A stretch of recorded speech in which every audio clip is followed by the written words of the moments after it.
So, when we left off last time, the Israelites had escaped from under their oppressive slavery of the Pharaoh in Egypt, thanks to the intervention of their God, from whom, as the text sees it, all of nature emanates and under whose control all natural events stand. They had followed Moses for 40 years through the desert and made it to the promised land, though without their leader. Now, Nevi'im, the books of the prophets, opens with Joshua, who leads the Israelites into Jericho, again dependent upon the intervention of their God. Right around 1190 BCE, the Israelites enter Jericho, killing everything in the town. And this is the beginning of what's known as the period of the Judges. One song from the Christian tradition that you might know is Joshua Fit the Battle of Jericho, which I'll post a link to if I remember. And that kind of tells the story. But so judges, who were these people? They were not what we think of as judges with your robes in your courthouse. Judges were informal, charismatic leaders of a non-centralized government. Drawn from a single tribe, each of them, but carrying an effective and authoritative force over the coalition of tribes.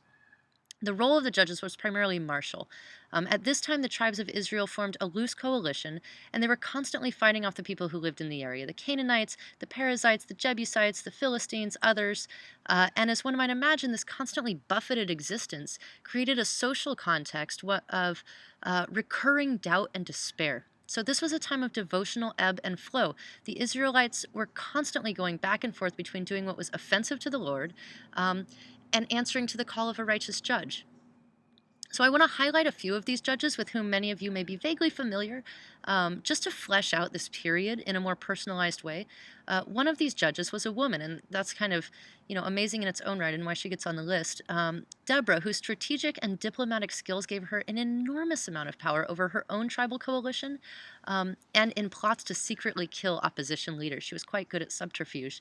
I've noted on these slides the chapters to which you can turn to read the stories of these judges, and I recommend these stories to you. They're full of intrigue. They're kind of the ancient Hebrew spy thrillers and espionage tales. So take a look at them.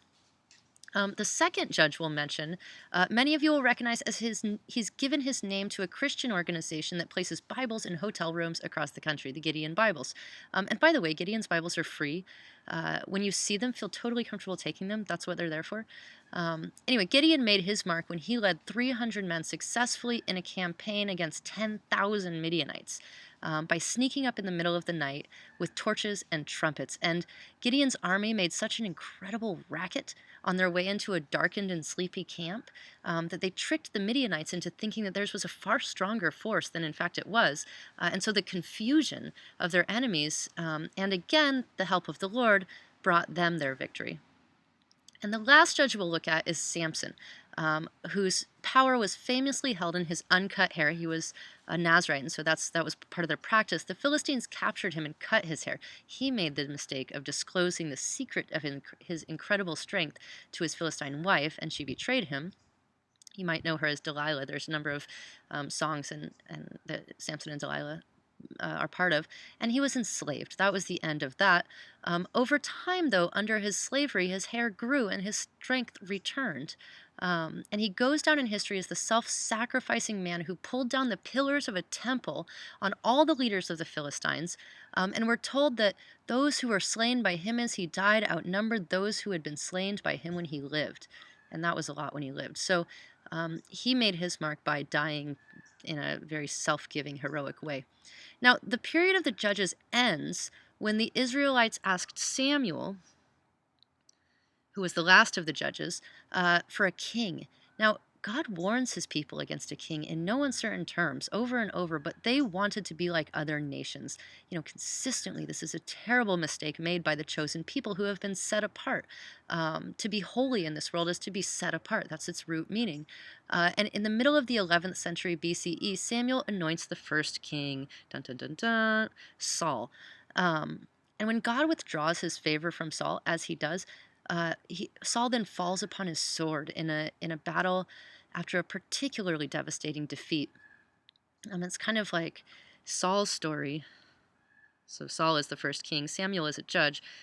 Saul is the first king, and Saul's story is something like the Bible's answer to Greek tragedy. It's the Bible's tragedy. He was caught between a rock and a hard place.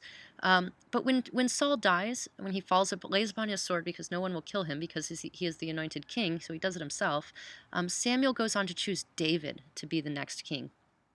Um, David's is an enchanting story. As a young man, this is this image. He plays the harp to soothe the soul of a troubled king Saul before Saul dies. He intimately befriends Saul's son Jonathan, and their story has become quite popular in biblical afterlife. He volunteers to fight, and he does successfully kill the Philistine giant named Goliath. And this is all before he becomes the ideal poet warrior king. More than any other leader of the Israelites, David was like God's golden boy. He could do no wrong. He's believed to have composed many of the Psalms. He killed tens of thousands of enemy troops, we're told. He was known to be astoundingly beautiful, and this is what Michelangelo shows us here. And after he captured the city of the Jebusites, he planned a temple, which would be built ultimately by his son Solomon, but which would play an enormous role in the history of the Israelites. And David was also a man. I mean, he might have been God's golden boy, but he was still a man born into this embodied world. And he came with all of the troubles. He was heir to all the troubles of embodied life. His heroic persona was flawed in all the ways that men are flawed. As with Jacob, the text doesn't shy away from this. It tells us how David falls in love with a married woman whom he sees when he's spying on her bathing on a roof of a nearby building, and he sends her husband to the front lines to die so that he might have her. It's not very heroic, right? At one point, returning from a successful campaign with the Ark of the Covenant, in which were housed the tables of the law brought down the mountain by Moses, and this is the lost ark that Indiana Jones searches for, by the way. He dances with joy, David does, through the streets until he dances himself right out of his clothes. And many thought this undignified and unbefitting a king. But David lived a charmed life under the care and with the love of God. And when he died, he passed his kingdom on to Solomon. Something I might note, I like to tap into the popular culture aspects of it. And some of you may be familiar with the Leonard Cohen song that's been remade a number of times called Hallelujah. And it's in large part about David. So I heard there was a secret chord that David played and it pleased the Lord. That's the harp. And then, later on he sees you bathing on the roof, all that. So that's David. But it's his son Solomon who builds the temple that his father had planned, and this temple was the only place where sacrifices to the Lord could be performed for most of Israelite history. So it's really central to the religious lives of these people. He was known, Solomon was, as was his father, for poetic skills, having composed the Song of Solomon, one of the Ketuvim writings, and it is believed the book of Ecclesiastes. That's where the quote you see below comes from. And he was also known for his wisdom, and I actually put this quote here as kind of a mark of that wisdom. There is nothing better for a man than that he should eat and drink and make his soul pleasure for his labor. That we sort of have to recognize that even when we're somebody like Solomon who works their tail off and probably never gets a day off, that even he recognized that there's something other to life, there's something other than that to life that's crucially important, that we do need to at times eat, drink, and be merry, and that's part of wisdom, is being able to do that, being able to be enormously productive, and at the same time take time for our soul, for that other part of ourselves that's not humanly productive, but is productive in a different mode that's often not measurable by human standards. Another story of his wisdom is a story told of two women who appeal to him, both claiming that the infant that they're fighting over is their own. It's my baby. No, it's my baby, that kind of thing. So he looks at them and he says, okay, cool, let's chop it in half and you each get half of it. And the woman who recoils immediately from this, saying, no, don't do that, that's the woman to whom he gives the child. So that's wisdom. After Solomon's death, the United Kingdom of Israel, which had existed from about 1031 to about 931 BCE, so for about 100 years, it was a united kingdom, it splits into a northern kingdom and a southern kingdom. The northern kingdom is known as Israel, the southern kingdom is known as Judah, and the northern kingdom falls to the Assyrians in 722 or 721 BCE. The Assyrians take the northern kingdom. That, like I said, is 722, 721, and we're in the world of BCE, or before the Common Era. And the 10 northern tribes disappear at this point from history. So these are the tribes that we hear of referred to as the 10 lost tribes of Israel. They're not followed. We don't know where they go. There are some stories that come up later to talk about where they might have gone. Um, the southern kingdom holds out a little bit longer, but eventually it falls to the Babylonians in 586 BCE, and we'll talk about the devastating effects of that in the next lecture. For now, though, I want to turn to a group of figures who appeared and worked during the period of the divided kingdoms, which was about 930 to about 720 BCE. And these are the prophets. During this period of two kingdoms, cultural and spiritual cohesion was really hard for the Israelites to maintain. And Assyrian worship eventually made its way into the temple. This is absolutely not okay. And to many, the Mosaic tradition seemed totally doomed at this point. So that's where the prophets enter into the scene. They generally come from the margins of society. These are not the elite. They're not kings or courtiers. They're not rich and powerful.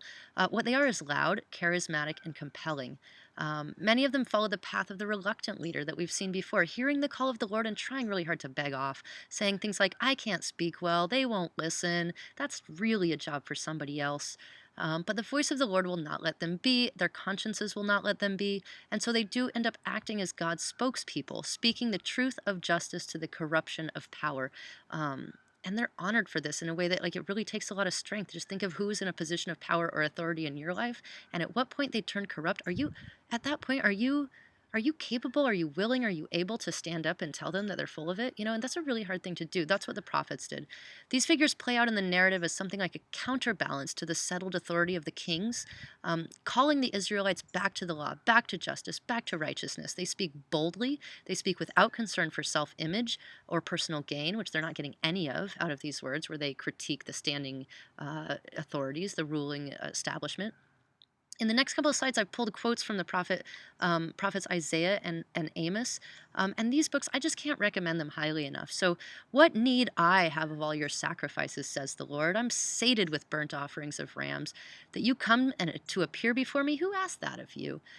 Trample my courts no more. Bringing oblations is futile. Incense is offensive to me. And when you lift up your hands, I will turn my eyes away from you. Though you pray at length, I will not listen. This is against everything that standard operating procedure dictated, right? That's what you're supposed to do. That's how you're holy. Everything that, according to Isaiah, God's saying, forget about it. I don't want that. Your hands are stained with crime. Wash yourselves clean. Put your evil doings away from my sight. Cease to do evil. Learn to do good. Devote yourselves to justice. Aid the wronged. Uphold the rights of the orphan. Defend the cause of the widow.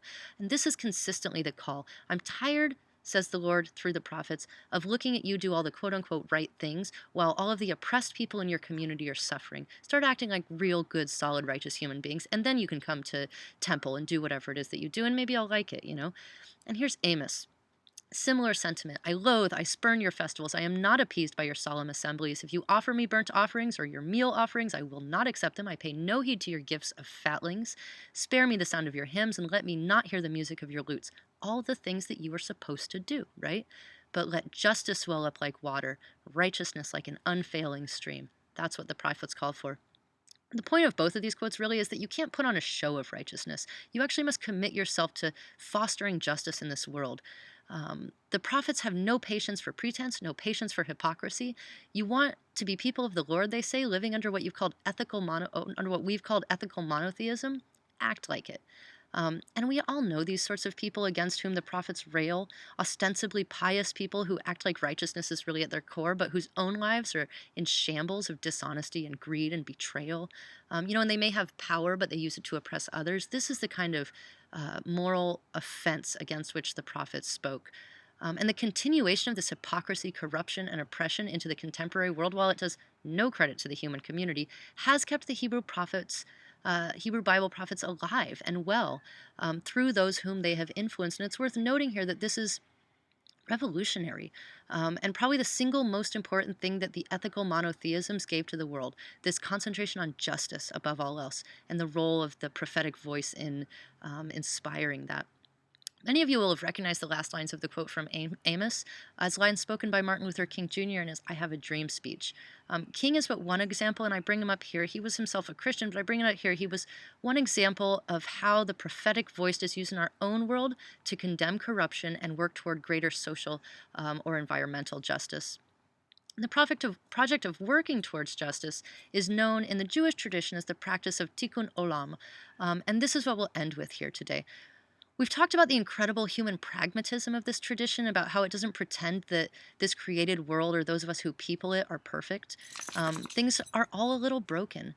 They could all benefit from a little mending. And the ideal is really high, and so we can make strides towards it no matter how good things seem.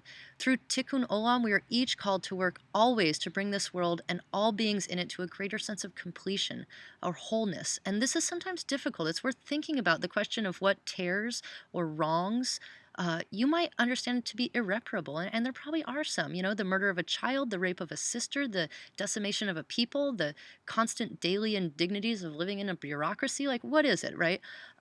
It's a challenge in a world gone crazy as this to keep up this energy to work towards the good when sometimes it seems so futile, or sometimes some things just seem like they're unforgivable, right? But the persistent belief in the Jewish tradition is that it can be done, that progress toward justice can be made despite all the evidence to the contrary. Um, that's for something for Jews that it's part of our human inheritance to nurture, um, to really work towards through our individual effort in a shared purpose, really believing in that power of human potential. So I wish you all well as you work to foster the good in this world between now and next time. And when next time we will talk about the destruction of the temple and the sorts of Judaism that have developed from that time and in a lot of ways as an effect of that into the present day.